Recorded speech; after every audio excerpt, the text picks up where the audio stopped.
Yo, so one of the things that I do besides collecting retro video games is this. Running. Running is one of my passions, guys.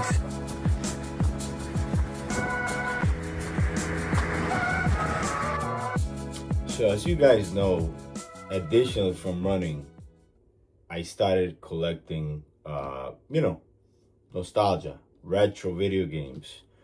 And now I also kind of got into collecting Legos. Um, and this is my full Lego set collection right now. I do have two Legos in my coffee shop in El Salvador. I have the Mario Kart Lego set, which is the Mario. It's essentially this Mario in a Lego form. Um, so yeah, I started collecting nostalgia. This is something every 40-year-old, should I call it a midlife crisis? Maybe, I don't know. But I think I've hit my midlife crisis, and my midlife crisis is collecting whatever brings memories of my childhood. That to me were very important. This is what molded my adulthood essentially into who I am today. But yeah, remember the Game Boy, Toy Story, Nintendo, and the Mario Bros. So all this to me was just so big during my childhood. And when I was little, I could not afford ever something like this. Oh, my father could not afford to buy me certain toys. So there were times that I would just like go to toys to a toy store like Toys R Us, and I would just like only looked at the toys. I couldn't have it. I didn't have we didn't have the money to buy these things. So now today, as an adult, almost 40, I'm 39, but will be 40 soon. Um, I don't know. I have maybe the pockets to afford some of these things. Now, the channel kind of started with me and Fatima going to restaurants, trying little restaurants. But that wasn't quite making me like excited. It wasn't really. I was obviously trying to start something in YouTube. I just didn't know what it was. I didn't know the path of YouTube yet. I didn't know that YouTube essentially is a job until I started really creating videos, shorts every day, grinding every day. Um, so if you're just starting on YouTube, my recommendation to you is just look at what your life is and find the things that you enjoy the most. So some of these to me are running.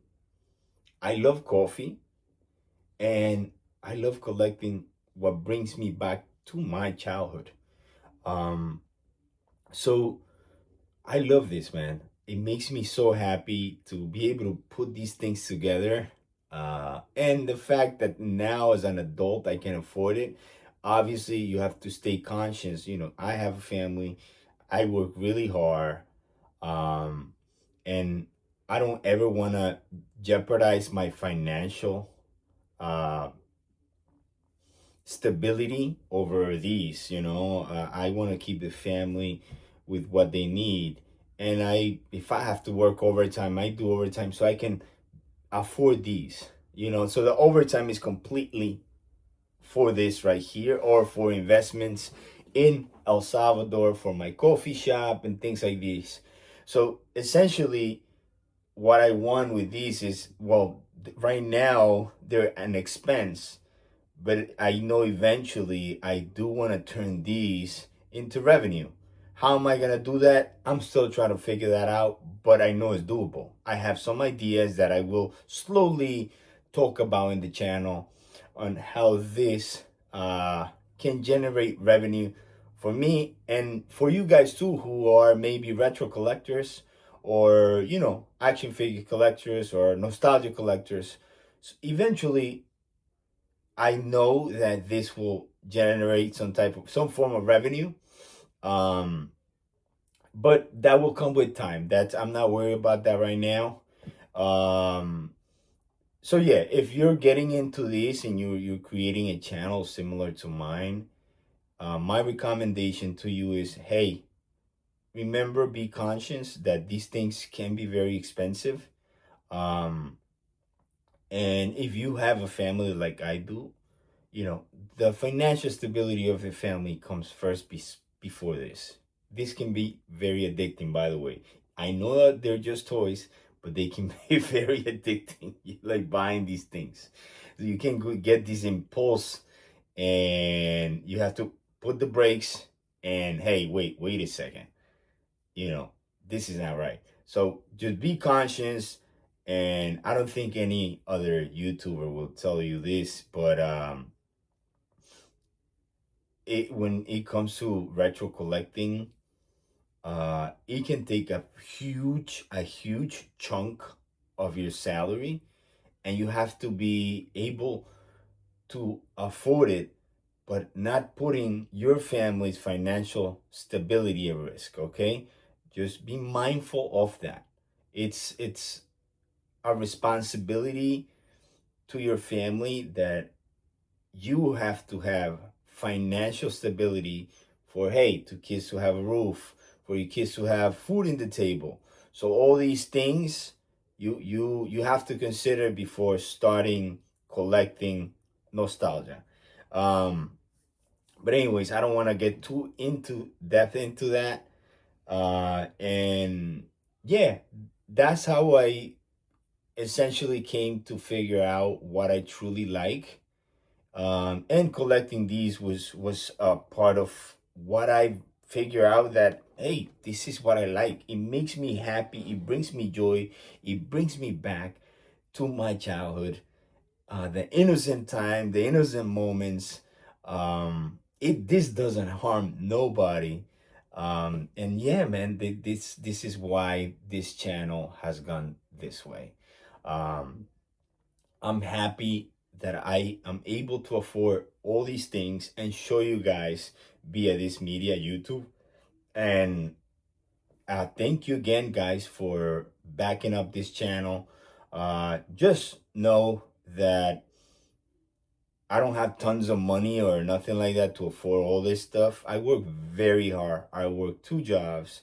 And me and my brother started a business in El Salvador, which that business grew to another business, and that other business grew to another business. And thankfully, that business going to a fourth additional business.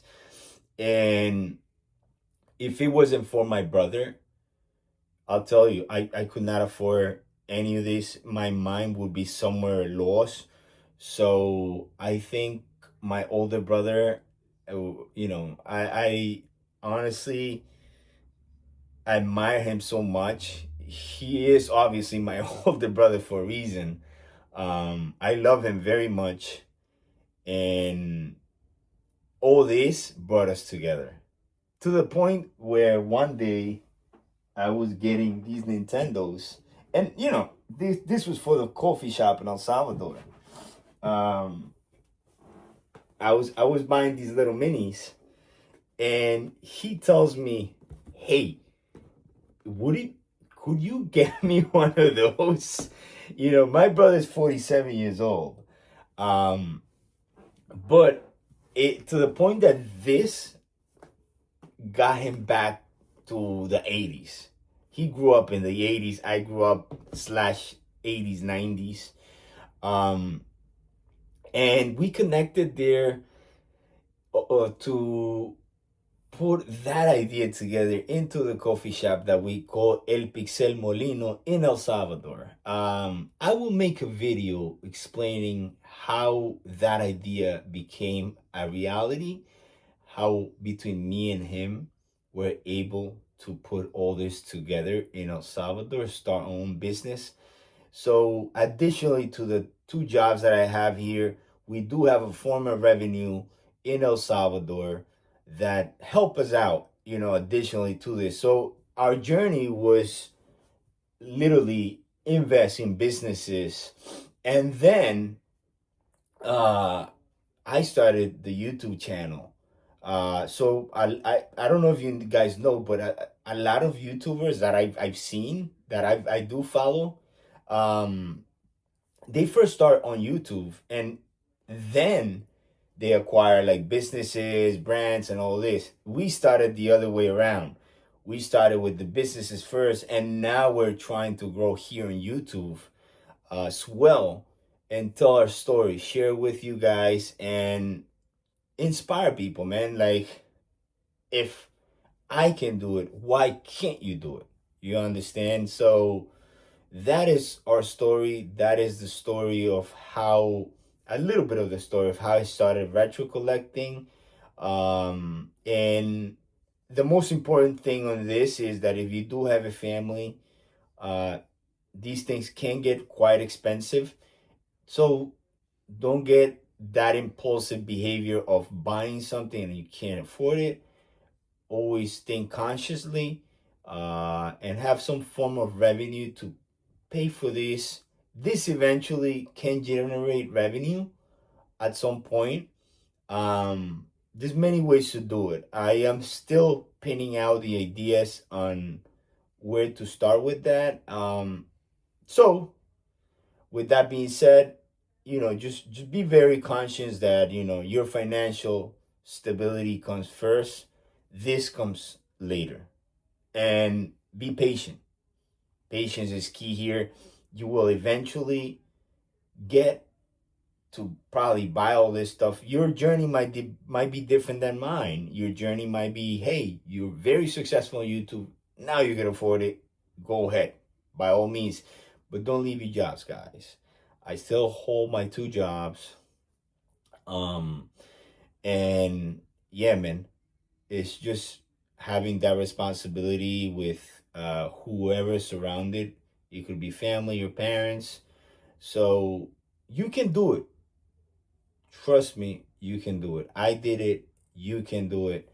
Anybody can do it. So if your path is, it could be some other path on YouTube. It may cost you some point, buying maybe equipment, cameras, things like that. But don't go crazy. Don't go crazy and buying expensive cameras. As of this moment, I'm recording from my iPhone. And I edit through CapCut. I pay a monthly, $19 monthly subscription in CapCut. And that's what I use to edit. Plus the YouTube creator tools as well. So yeah, man, that's a little bit of my story on some of the things that I do besides retro collecting, things that I enjoy, which is running. I love coffee, and that's why I opened up a coffee shop in El Salvador, and I hope for that coffee shop to become a place of wellness where people can come, share moments, maybe take a look a little bit of this that may be this place at that coffee shop, and yeah, create moments for people, families. And that's it, guys. Yo, thank you for watching. Thank you for your support again and again. You guys are great. And yeah, and I will see you guys in the next video. Take care. Yo, wait, hold on. Don't forget to subscribe, like, comment, and share this content so our channel can keep growing. Thank you.